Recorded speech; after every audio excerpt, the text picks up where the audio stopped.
Jalen Rose, a source close to Cleveland point guard Isaiah Thomas, says that he is targeting the first week of January to come back.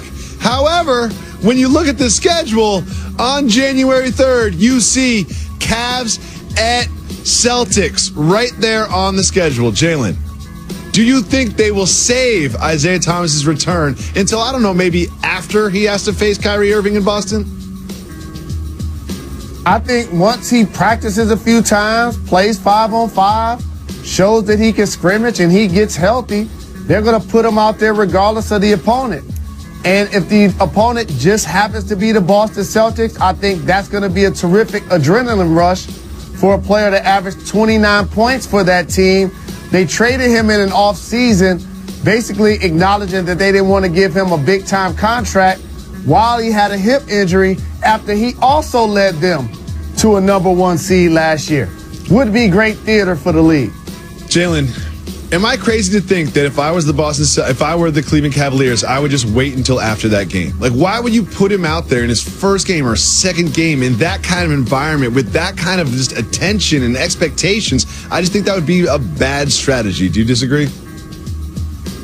Why wait? He's not a NASCAR driver that's 18 years old that you put them out there with seasoned vets that's been doing it 30 years, or a high school football player that you want to play against NFL players, Marshawn Lynch style, when he went back to his high school. It's basketball. And so if he's healthy and ready to go, you should put him out there. And I actually appreciate it and surprised a lot of people didn't talk more about this. The tweet about JRLA sponsor and my little brother Jamal Crawford, Isaiah Thomas, his fellow homie from the Seattle area, tweeted that he's wasting his talents in Minnesota right now because they're not giving him minutes. Okay.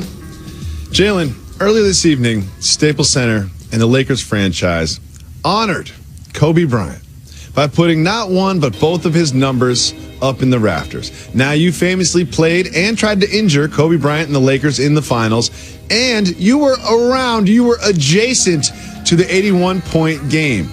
You are forever linked with Kobe Bryant's career. Do you feel that's kind of unfair? I feel it's terrific. Are you kidding me? One of the all-time great players, every time his name gets mentioned, my name gets mentioned, is kids out here named Jalen. Like, this is why we do a series called Jalen versus Everybody and have Kobe Bryant starring in the first episode. We get the people what they want. Congratulations, Black Mamba. See if they put me in that statue guarding you on D. Of course. And before we end the program, we wanted to offer our support to one of our colleagues. ESPN President John Skipper has announced that he's going to resign from the position, and he has cited substance abuse issues for the reason.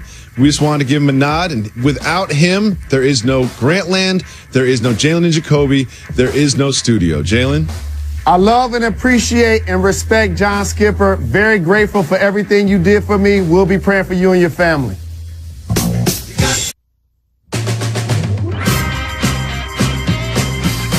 Welcome back to Jalen Jacoby on ESPN2. Jalen Rose, not everything in the world of sports and pop culture is worth discussing, so you and me and Method Man play Keep It Moving.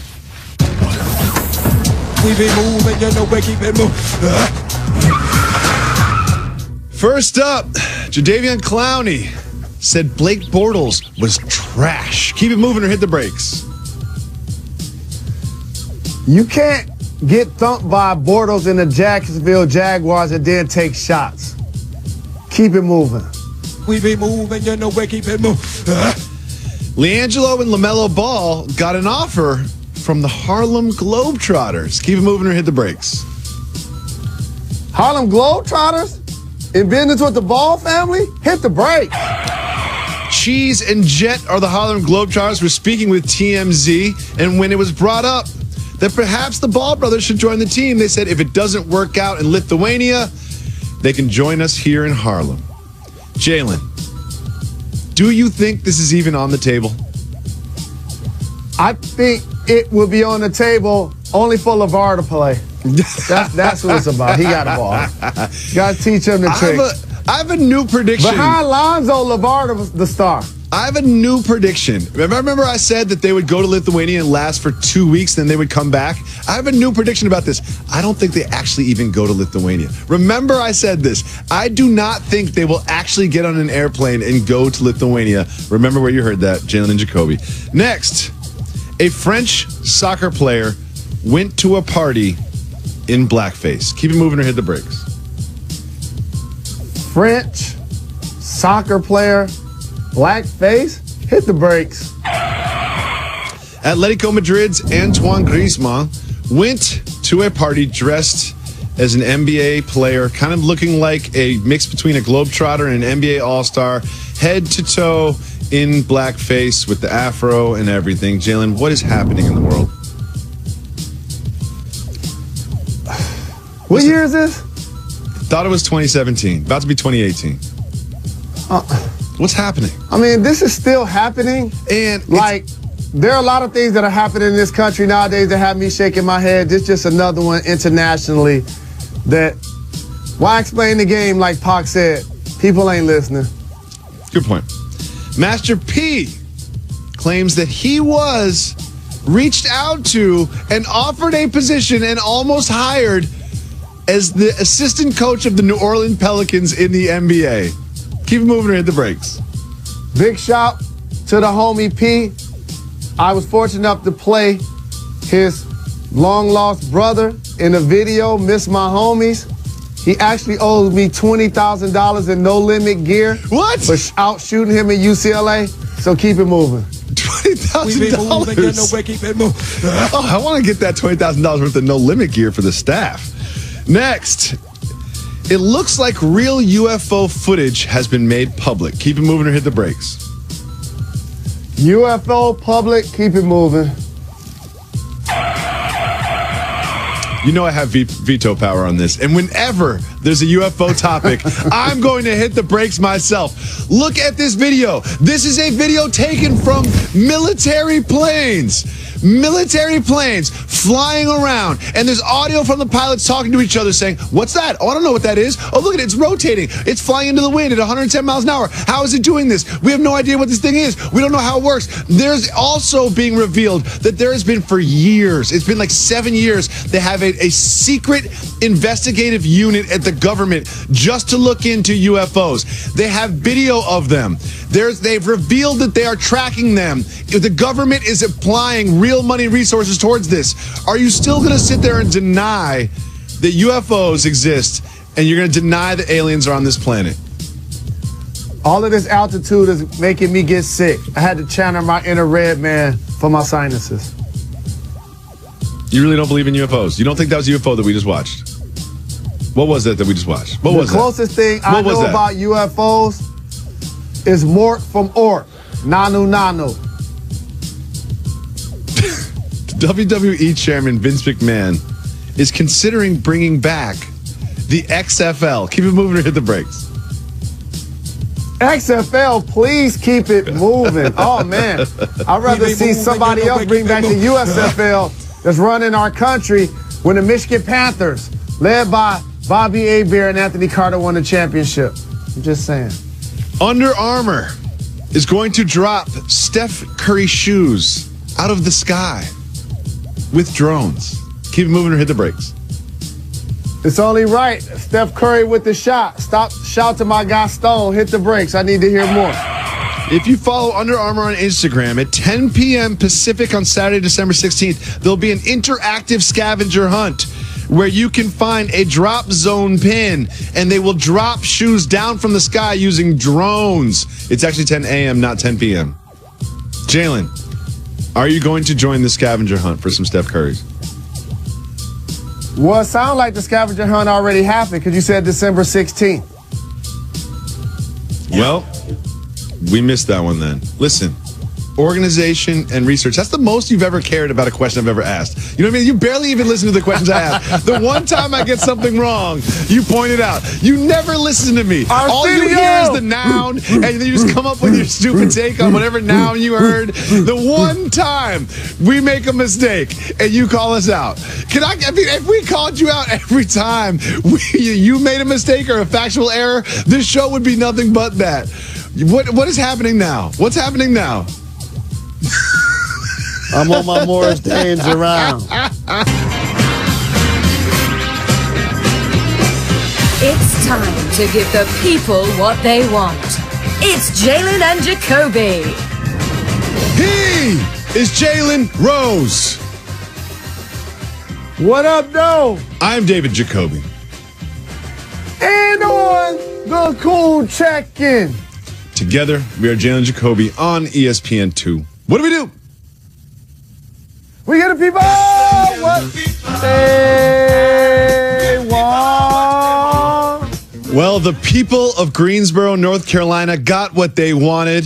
This is head coach Wes Miller after a big win going into the locker room doing his thing. Yes. I'm now quitting this show to dedicate my life to being an unpaid volunteer at the University of North Carolina Greensboro men's basketball team. Jalen, how fired up does Wes Miller make you? Extremely fired up. These are the things that post-career don't satisfy.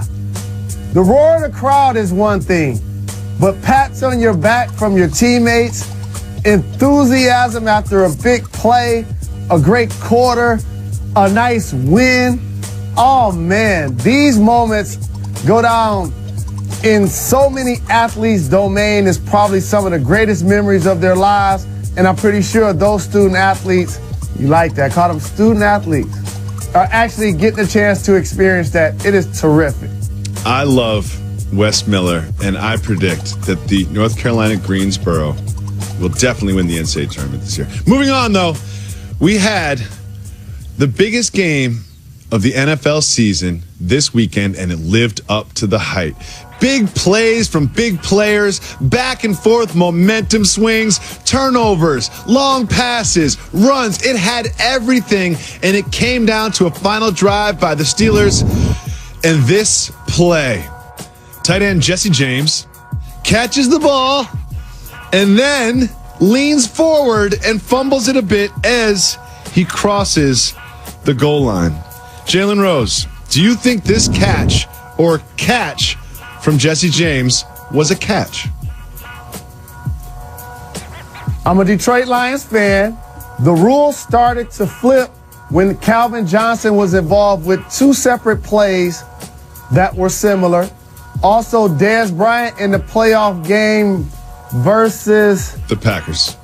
Oh, that was against the Packers. So, with that being said, I don't know why everyone is up in arms. Chris Carter, the Hall of Famer, said it best, and I agree. When I used to play pick 'em up, mess 'em up, street football, middle school football for the Beacons, and I showed up at the Silverdome, thought I was tough wearing dirty pants, but all I was doing was looking trifling. If you can't catch the football and give it to the official after the play, it's not a catch. I don't know why everybody's so upset. He caught the ball, his knee was down. You're not down until somebody touches you. His momentum had him hit the ground. At some point, he didn't have control of the football. No catch. I don't know why everybody got their underwear in a bunch about this. The rule is clear. The visual is clear. He did not make a touchdown on that play. Stop whining. It didn't feel like a touchdown as we understand it based on the history that you referenced. It seemed like is to the naked eye as a fan, sure, that's a catch, a touchdown, whatever. But if we have this history that you mentioned, especially the Des Bryant play, you have to control the ball through the ground. He did not do it.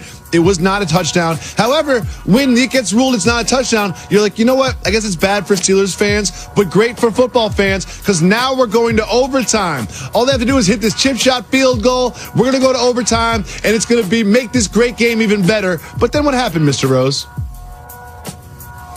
What did Russell Westbrook finally have to say, breaking his silence when Kevin Durant initially left Oklahoma City? That's cute, man. That's cute. That's cute. That's what the Steelers got caught up in, being too cute. A blue-collar organization. Mike Tomlin is one of my favorite coaches in any professional domain. I would probably run through a brick wall and try to hit somebody as hard as I can if he was my head coach. However, with your offense as explosive as it is, a two-time Super Bowl winning quarterback that's amongst the league leaders in yards, Antonio Bryant, who's amongst the league leaders in yards, receiving, Brown, touchdowns, all of the elite categories. Le'Veon Bell, who's a two-way force in the backfield. You have Juju. You have Martavius. And you trying to fool somebody on a whack play? Like, that was just a terrible decision. And the thing about Big Ben, I don't know if he's coming back next year, but man, he wasn't holding no punches. That wasn't on me. Yeah, that was not on me. No. They told me I had to run a play. So I had one receiver. He had to get past four different defensive backs. And look, I had to throw it. Here's the thing, Ben. You could have just thrown the ball out of the back of the end zone. You know what I mean? You could have just thrown the ball into the ground. You could have done anything. You could have taken a sack. There's so many other things you could have done besides throwing that interception. But I love, you know how I always say, like, after something goes wrong, you have to look in the mirror first before you criticize other people. Ben Roethlisberger has no mirrors. He's like, that wasn't me. I didn't do it. Nothing to do with me, by the way. But there's also this bad news from that great game. And he named names. He was like, oh yeah, I got that call from Todd. That was Todd, yeah. Do you want his extension? You can call him up because I don't know if he's in his locker right now. So then we have this. Unfortunately, in the middle of that great game, we had a partially torn calf muscle from Antonio Brown. It certainly seemed like these Steelers and Patriots are a very good matchup, and this wouldn't be the last time we would see these teams go head-to-head. However, without MVP candidate Antonio Brown, seems like the rest of the AFC is a little bit weakened. Can anyone threaten the Patriots' return trip to the Super Bowl from this conference? I think so, because just because certain teams aren't playing their best football at this current time of the year, in particular, Kansas City, Pittsburgh, we saw how they went down in defeat. And then you have an upstart like the Jacksonville Jaguars, who still have to prove themselves. And they had a terrific win over the weekend. The Patriots still have to be your favorite, especially when Gronk catches for a career high in yards like he did this past weekend. Oh, speaking of this past weekend, didn't on this program we said the Rams are going to beat the Seahawks? Yes. Didn't we say that the Carolina Panthers were going to beat the Green Bay Packers? Yes. And then Aaron Rodgers would now basically be benched the final couple of games because they're out of the race? Didn't that already get said as broken news on this program? Yes. Mr. Rose. Just saying. There's an aware that the Carolina Panthers are aware of investigation, and investigators have revealed that at least 4 people that worked for the franchise received payments, sort of hush money, another way to put it, because of the misbehavior of Oni Jared Richardson. There's also a claim that he used a racial slur. And with all of this happening, he announced that he would then sell those Carolina Panthers. Well, shortly after that announcement was another announcement, but this one was from Diddy. North Carolina Panthers are up for sale. I will be the best NFL owner that you can imagine. I will immediately address the Colin Kaepernick situation and put him in the running for next year's starting quarterback. It's just competition, baby. It's just competition. But also, I will have the best halftime show, the best selection of music, and we will win. Okay, Jalen, Diddy made a case for himself to be the owner of the Carolina Panthers. What do you think? I love Diddy. That's family. but I wrote down a couple of things that he acknowledged that he would do. Okay, good. First off, Diddy, we got to make sure Ciroc is now the official owner of the stadium that the team plays in. Oh, we got to get that done. Ciroc Stadium has a nice ring. Nice ring. Number one in Forbes. We got to get that done. Number two, winning has to be first, not fourth. What about the music? What about the music? I don't know if the other 31 owners realize that you're going to want to bring Colin Kaepernick back in the league.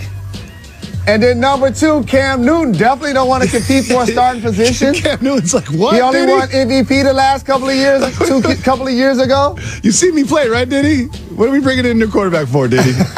I love the halftimes, though. He's like, those I 8 agree halftimes. with you about all of no doubt. I agree with you about all of the entertainment, pregame, halftime, postgame.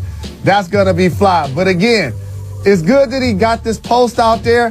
Hey, Diddy, holla at your boy. I want to be an investor. Yeah, it seems like everybody wants to be in the ownership group now. Kaepernick's like, yeah, I want to be a quarterback. I also want to be part of ownership. Steph is for this. But you also notice how we call it the North Carolina Panthers? It's like, come on, Diddy, you got to know the team name before you put up a couple bill to buy them. You know what I mean? You got to know the team name. Come on, Diddy. They would have the best halftimes in the league, though, and the best music, whatever that means. Coming up next on Jalen and Jacoby. And we'll get a Biggie statue in front of the building. We'll finally get a Biggie statue. We'll finally get a Biggie statue. That's probably the only thing that I like about this proposal from Diddy. Coming up next, me, Jalen Method Man, keep it moving. You can't give yourself a nickname. You can't buy your own statue. Buy it? I think it's egomaniacal. It's what? Egomaniacal. I met him once. I'm trying to think of the real pronunciation. Egomaniac? Egomaniacal. You can tell they just said it into our ear because we said it at the same time. It's egomaniacal. We are the dumbest radio hosts.